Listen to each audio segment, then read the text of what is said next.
For a while now, I've wanted to play a Pokemon randomizer. I even started recording one a couple months ago, but stopped. I was waiting for the Diamond and Pearl remakes to come out so that I could play my very first Pokemon randomizer on the outdated version. Pokemon, items, other things, all random. What, you thought there was gonna be a potion in this floor item? Wrong. Draco Plate. What, you used a little baby Bidoof and Starly showing up on this route? Wrong. Mewtwo. What, you thought this was the Steel-type Gym Leader Byron? Wrong.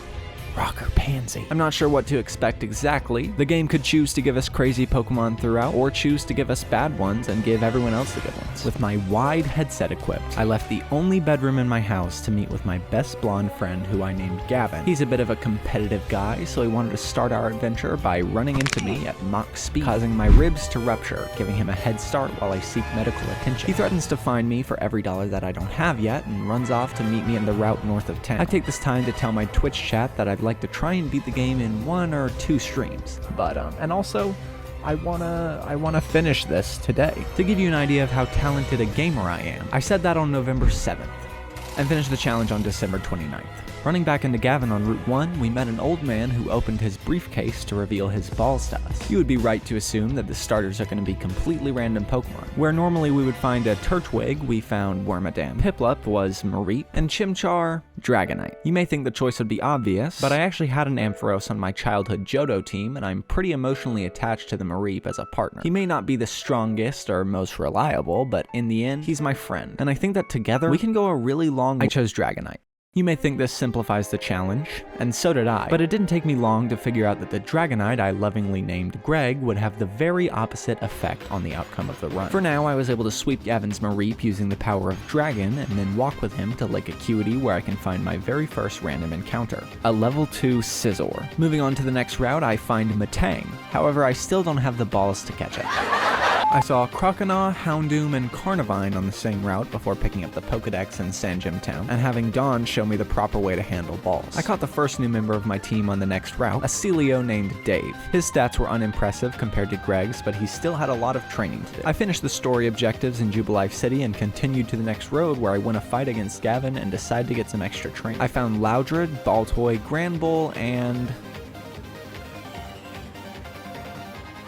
Whoa. Shockingly enough, I was not able to capture it with my current arsenal. Moving on to the cave outside of Oreburgh, we find our second uncatchable Pokemon, and our third, and our fourth. Having given up on the legendaries, I vowed to return to the mythical cave one day to catch at least one of them. To take my mind off the failure, I decided to go for a relaxing fishing trip where I fished out a Flareon that a member in my chat named Campfire. Before moving on to the first gym leader, I backtracked a route or two to train Campfire against some weaker opponents. I then proceeded to fight the most powerful Pokemon ever seen. He disabled Campfire's attack, meaning that I didn't have any Pokemon that were weak enough to not kill him. After failing, I went back with one weaker Pokemon, but remained unsuccessful in my attempts to capture. Moving back to Oreburgh City, I steamrolled the Rock-type Gym Leaders team of Water and Flying-type Pokemon with Dave and Greg's raw power. Skipping ahead a bit, I fought the Team Galactic members in the Valley Windworks. Commander Mars wielded a relatively intimidating Golem, but it ended up posing no threat to my Water-Ice-type Dave. Looker spoke to me after I was done with the bad guys, giving me a chance to voice my feelings about it. Okay, talk to me, Looker, and get out of my way. You're the worst addition to Platinum. I met Green-haired Girl in Eterna Forest and agreed to protect her as we traversed the dangers of Bug-type Pokemon, or so I thought would be the Pokemon I'd be fighting. Instead, Gabite, Togekiss, Magmar, Lopunny, etc. Near the end of the forest, I parted ways with Green Hair Girl and went back a bit just to discover some random encounters. Did I find anything, you ask? Oh, nothing special. I don't have a water type on my team. I used Campfire to whittle its health down, then Greg to paralyze it and catch it with a ball after only a few short minutes. With Donovan added to the team, I made my way into town. Healing my Pokemon and moving toward Mount Coronet to get Donovan some levels, I encountered a Blaziken. Being one of my favorite Gen 3 Pokemon, I really had no choice but to catch it and name it Paul. With 2 fire types on my team now, I had to make a tough decision. I'm not saying I'm going to replace Campfire right now, but I'm saying I've already decided I'm putting Campfire in the PC and Blaziken's replacing him, so fuck you, Campfire. You did good while you were here, but you just don't really fit in anymore. so bye-bye. I used my dominance over time that I obtained in the Breath of the Wild speedrunning video to change the direction of this giant leaf clock, giving me a path through the gym. The grass-type gym leader, Gardenia, led with a Clefairy, quickly followed by a decent team of water types. She went down quickly enough despite the fact that I led against her Crawdaunt with Blaziken and didn't really have any good water resistance. The strong presence of water types in the grass gym made me think about the fact that I had 2 water types myself. Since Dave is considerably less gamer than Donovan, I banished him to live the rest of his days in a computer. I used my remaining Pokemon and my 10-year-old strength to take down an entire criminal installation, and for it, being rewarded a bicycle, cause gotta go fast. Cynthia rewarded me with a very surprising Manaphy egg. I wasn't sure how the randomizer got us that, but I wasn't complaining. I ran back and forth using emulator speed up to hatch it ASAP, and named it Cody12 in honor of the viewer in chat earlier who said he wanted me to find a Manaphy at some point during the stream. Guys, come follow me on Twitch. Chances are I'm streaming as soon as this video goes live, and I'm prone to stream from time to time with random month-long breaks whenever I feel like taking them. A spiky blue man told me about the state of reality, but I left and headed toward Hearthome. Coming into town, I visited my mom at the contest hall and met the gym leader before making my way toward her gym to get my next badge. I sweep through the trainer's Pokemon quickly enough, given that none of them actually had Ghost-type moves. The gym in Platinum isn't necessarily harder than the one in Diamond, but it definitely took up more time. Eventually, I made it to the end and started the battle with Fantina. She led with a Meditite, and Donovan used Wrap to get some chip damage throughout the fight. Meditite tried to use Detect, but it failed, giving me an opening for a Water Pulse to almost knock it out and leave it with confusion. Its held Berry healed it up a bit, but not enough to save it from the second Water Pulse. Next up, she sent out Minun that I countered with Greg. Minun used Copycat and I used Slam. Losing 75% of its health on the first turn gave me a free ride to her next Pokemon after my second attack. She sent out a Manectric, which is actually a rather threatening ace Pokemon for her to have. My counter was Paul, which is quickly replacing Greg as my true starter. I kicked it off with a double kick, unfortunately leaving me with paralysis. She came back the next turn with Spark, which dealt an adequate amount of damage, but not enough to save her from the next set of kicks. With her last Pokemon defeated, I got her badge and left the gym. I made my way through Route 209 without much difficulty and stopped in Solaceon Town for a short shopping and healing trip. Heading toward the slowest route in the game, I found an Articuno which I was interested in catching, but I simply didn't have enough game to pull a bird like that. On the next route, my luck remained bad as I ran into a Latios. Here's the thing, I'm out of Great Balls. I know it seems like running into legendaries like this early on would be a good thing, but in reality, running into them this early makes them almost impossible to catch with the balls I have available. They serve only to taunt me. The next gym has always gotten on my nerves a little bit. I really like the design and the overall puzzle, but in practice, walking around in this really tight area has always made me feel super uncomfortable. The trend of her gym making me feel uncomfortable is going to be upheld when Maylene sent out her Ghost-type Duskull. Ghost types are a bit tricky, but luckily Greg's Dragon Rage was able to take him down with 2 turns, and she sent out the Normal-type Wobbuffet for a comeback. I slammed it as hard as I could, but I didn't know how much health Wobbuffet had. I used Thunder Wave to make it less likely to hit me, but it just kept going with a lot of setup moves. Having basically wasted her turns, I had enough time to whittle her health down to 0. Like the last gym, she had a threatening dog Pokemon as her ace, but this one was going to be countered by my team much better given that it's a fire type, and I have nothing but water types. Running through Route 214, the Valor Lakefront, and Route 213 towards the next gym leader, which will conveniently be the same level as the last one. I didn't find much of value besides Lucario and Roserade, so I wrote this area off as not important. I needed to make it to Pastoria City ASAP in order to heal my Pokemon up, but I decided to head back to get some training and maybe find something special. And find something special, I did. On the Valor Lakefront, I ran through the grass and turned my head as I heard legendary music in order to try and guess what I might have found. In the end, it would probably be of no use anyway, since I still didn't have any Ultra Balls. Oh, it's Palkia. This changed things. When it came to things like Articuno, Mewtwo, and Deoxys, the catch rates were really slim. But when it comes to a box legendary like Palkia, things are different. Box legendaries have a much higher catch rate than normal ones, meaning that I was able to catch it with a regular Pokeball after only a few minutes. Chat named it Dr. Strange, which I think would be a better fit for Dialga, but I wasn't complaining either way. With this new member of our team, we were no doubt ready to fight the next gym. The puzzle was simple enough. It takes a bit of time to get through, but we stepped up to crash her wake not too long after entering. The gym battle also marked the beginning of my hatred for Greg. Start off with Greg.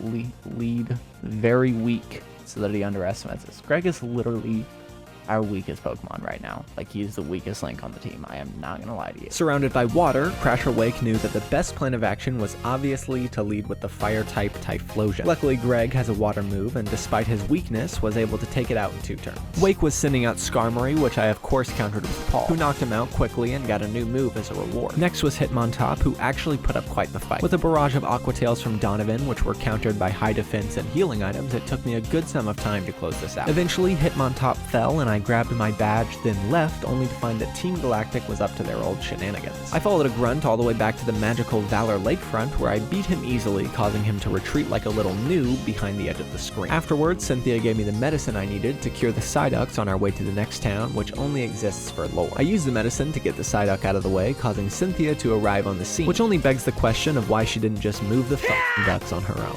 Moving through the absolute worst route in the entire game. I fought a bunch of trainers, but the memory of it's honestly so painful to recount that I'm just going to pretend it never happened in the first place. Cynthia's grandma in Celestic Town asked me to fight the blue men grouped in the cave in the middle of town. This is where we have our first Cyrus battle. He led with a Furret, but I defeated it as quickly as I could because if the Furret isn't on an escalator, I don't want it. His next was Gligar, which is a relatively threatening type combo if I didn't have the power of water on my side. He gave his whole life raising his attacks only to do nothing with them after I killed him with Aqua Tails. His ace though, it was predatory, vicious, dangerous, and threatening. Magby. As soon as Cyrus was defeated, I left the cave where Cynthia gave me a short talk before flying to Jubilife City. I taught Dr. Strange to use Surf so that I could cross the western waters toward Canalave City. On my way there, I ran some back and forths in the grass patch outside of town when I came across one of the Pokemon I had been keeping an eye out for. Garchomp. After 2 Dragon Rages from Greg, Garchomp was in the red and I added him to the team with a regular Pokeball and named him Elijah. Spending a bit of time running around that same grass patch to level up my team, I came across a Pokemon that was no doubtedly going to cast a shadow over Garchomp. So big we might as well forget that I had ever added him to the team at all. I turned away when I heard the legendary music to try and guess what it was. Darkrai. Using a critical hit slash attack, Eli got him down below half, following it up with another slash, getting him right down to the wire. I was in a place where I was comfortable spamming balls at him, but it took a million turns before he was comfortable staying in the ball. I named him Cresselia, and with a massive addition to the team, I went over to Canalave City, where I healed my Pokemon up before crossing the bridge in town and being met with a rival battle. Moving on to the gym, I made quick work of all the trainers and challenged Byron. The leader sent out his Linoon, which I had conveniently countered with Paul. Double Kick left him below half health, causing Byron to use a potion, but another double kick pushed him even further toward defeat. He used Fury Swipes, which did barely any damage before I defeated him with a single one of my 2 double kicks. He sent out Electrode, and I switched out with Garchomp for his ground typing. Byron chose to raise his team's defensiveness with Light Screen while Elijah burrowed his way underground. Electrode missed an attack on the next turn so that I could knock him out with another dig. Coming out with Glalie, I knew that the Ice type would be terrible for Eli, so I sent out Paul to finish it up with a Blaze Kick. Glalie's Citrus Berry recovered some health, but not enough to protect it against the coming attacks. To prevent this, Byron used a potion and healed Glalie to max. It still wasn't enough as I used some Blaze Kicks to finish it off and get my next badge. After I left the gym, I had to take part in the most amazing part of the game. The part of the game that every single person looks forward to. The kind of thing that keeps people playing for years and years and leaves long-lasting memories engraved into our minds. The story. Since I know how much all of you love the story sections, I'm just gonna... I made it all the way to Giratina, but unfortunately he wasn't randomized, so I made the painful decision to, for the first time, knock out a legendary Pokemon and move on. Leaving the Distortion world, I felt that my team was still a little unbalanced, but luckily I ran into a Cacnea right outside the Reverse World exit. This is good because Cacturn is one of my favorite Pokemon. My team is finally shaping up to be something I'm really proud of as well. Chat and I agreed to call him Uvula and moved forward to get my final gym badge. Oh my god, I am recording the script right now, and I just realized that I completely skipped the Ice Gym. So since I am a quality YouTuber with an incredible work ethic and upload schedule, I'm just gonna Entering Sunny Shore City, one of the Elite Four members asked me to go find the gym leader and convince him to return to battling after he had lost his passion. Finding him at the lighthouse, one look at me rendered him reinvigorated. I just have that effect on people. I met with him back at his gym after solving all the time-consuming puzzles and fending off the trainers. Starting off with his Goribus and me with my Cacturn, I was already well off to take him out quickly. It defended against feint attack well before going into a dive and making me miss an attack. This is a good time to mention that Uvula doesn't actually know any grass-type moves other than Ingrain, so I switched him out for Palkia, who killed Goribus with a Dragon Claw. Volkner had another water-type up next in Lantern, but even though he was playing to his native type here, he still wasn't able to defend against 2 Dragon Claws from Dr. Strange. Sending out his Raichu, which I'm pretty sure is actually a vanilla team member, I used Special Rend to hopefully knock it out quickly, but only ended up getting a bit over half health off, giving him an opening to hit me with the Thunderbolt before letting me get off a final Dragon Claw to kill him. Having to send out his Porygon Z, I countered with my lovely Darkrai. I mean Cresselia. I managed to put him to sleep on the first turn and get him in a Nightmare by the second, giving me an opening to use some feint attacks and make Volkner use up his Citrus Berry and one of his potions. Darkrai finished him off with a feint attack and I got my final gym badge. With this achievement, I'm finally ready to complete the destiny that was set before me at the very beginning of the run. I flew back to Oreburgh City, where I entered the cave from earlier that had all the legendaries in it. I had my eyes set on only one though. After a few Dragonairs and Togepis, I finally refound my Pokemon. Deoxys. I didn't need any Dusk Balls, Timer Balls, or Ultra Balls, because I saved the Master Ball for this exact moment. The Deoxys was caught and we named it Arby's. The only problem was... we're gonna have to totally grind the balls off of this thing. Maybe for hours, maybe for days until he can catch up with the rest of the team. Or... with the final stretch of the challenge in front of us, I grabbed the Waterfall HM from a Johto gym leader and surfed toward the entrance of Victory Road. Right outside the entrance, we got into a fight with a Blastoise, and I know I keep doing this, but I really wanted him on the team, so... I named him Sheldon and he replaced my Low-Tech as my primary water type. I used Cacturn and Darkrai to blow through Victory Road and give me a clear shot to the Pokemon League. And now, there was nothing between me and the final few challenges. Starting off with the Bug-type Elite Four member, he led with Rhydon. Even after all this time, I still didn't remember that since the game is randomized, I wouldn't have to deal with Bug types. Having sent out Paul, expecting a Beautifly or something, he used Earthquake to take me out immediately. Sheldon was able to kill Rhydon with his superior typing, but coming out with a dangerous Roserade, I decided to switch to Arby's to test the extent of his powers. He's very much a glass cannon. He loses almost all of his health to Magical Leaf, but is able to retaliate with a Psychic, finishing it off. Crawdaunt up next, I sent out Uvula to end him with a few Needle Arms, then a tanky Blissey that I countered with Darkrai. I put it to sleep on the first turn before the bug guy sent out a threatening Magnezone. Luckily, Cresselia was able to put this one to sleep and get it in a Nightmare, but hitting it just short of death, causing the bug guy to use a full restore. Luckily, a second try made him dead and Blissey came back out, only to be put to sleep and put in a Nightmare. I finished up the fight and headed towards the next room. Agatha 2.0 leads with her Floatzel against my Arby's, who was able to kill him on the first turn with a Psychic. Sending out her Umbreon to fight against my Psychic type, I sent out our Fighting type Paul to use Double Kick. A relatively weak move at this point, but it's all we've got. We really need a new Fighting type move because I ended up having to switch for Garchomp, who took out Umbreon with a Dragon Claw. Blissey was next, who also fell to a single Dragon Claw. Her being on edge, she sent out Charizard, which I poetically used Sheldon to defeat with Water Pulses. Her ace was going to be Scizor this time around. Scizor is a pretty cool Pokemon, and the first one I found, so I deemed him worthy enough to fight against my Cresselia. As per usual when it comes to this guy, I put him to sleep and got him into a Nightmare, but unfortunately Scizor was able to wake up and respond with an X-Scissor. I sent out Arby's to finish this up with his absurdly high attack stat, but still ended up doing barely any damage with Pursuit and fainted shortly after. Now that I was on edge, I sent out Uvula, who was bound to finish this thing off considering he was on 1 health.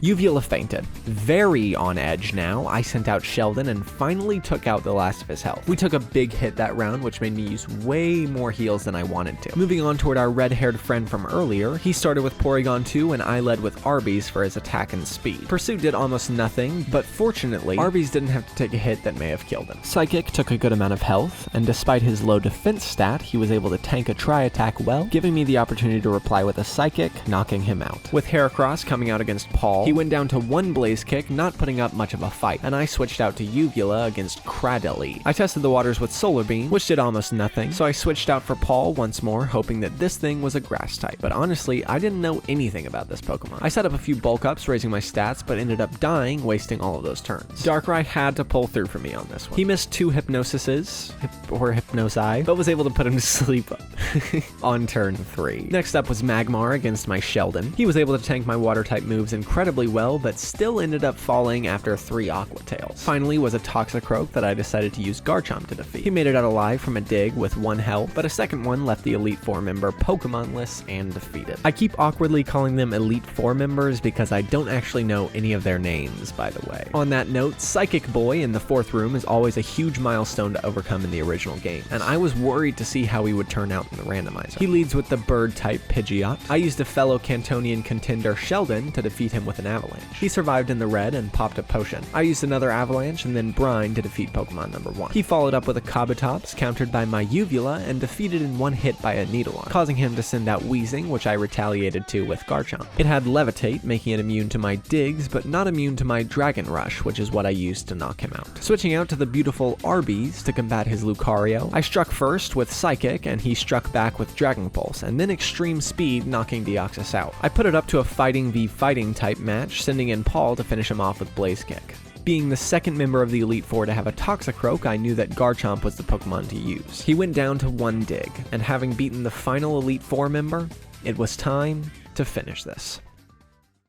I healed my team and stepped into a room that's theme can only be described as godlike. Before me stood the champion, Cynthia.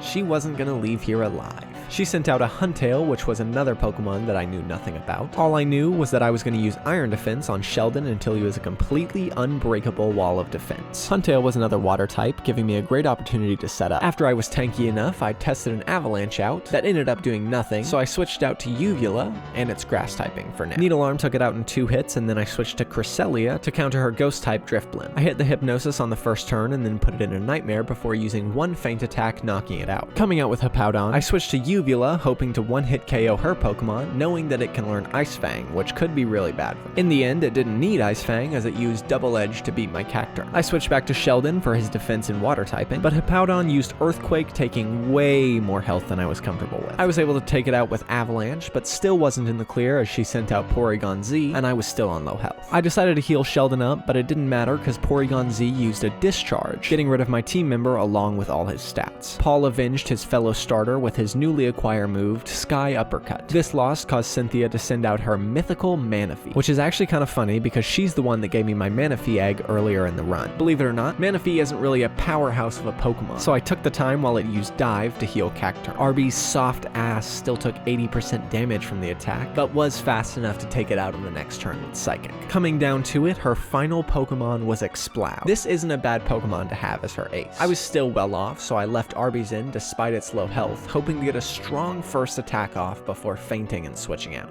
And that's exactly what happened. I took off a big chunk of its health and went down. But Paul, who in spirit is my real starter, came out to wrap it up. Cynthia, in fear, used a full restore. But no matter what she did, dread it, run from it, there was no escaping her destiny.